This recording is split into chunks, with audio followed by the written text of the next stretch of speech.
And in the end, the cost to hold that weapon system at risk was so egregiously minuscule compared to the 20 plus billion that had been invested. By the time I showed that to the executive class, then they were like, so hold on, you're telling me that you could hold this entire system that we've all heard of, by the way, you could hold this entire system at risk for X dollars, again, puny fraction of 20 billion.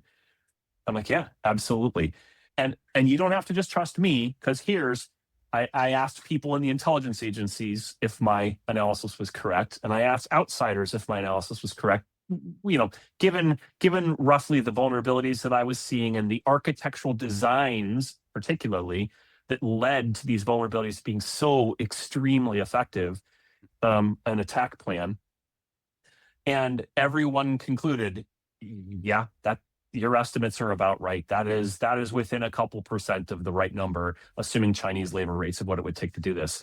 And that literally by itself completely changed the entire conversation. Then suddenly Congress was like, okay, we are going to have to appropriate some line items in next year's budget to make sure we allocate money to go solve this. This is our traditional risk management methods failed us because we were so blinded by this massive amount of risk in front of us that you think would have been enough by itself, but nobody ever framed it into the effects space. What can someone do if they understand this system and attack it?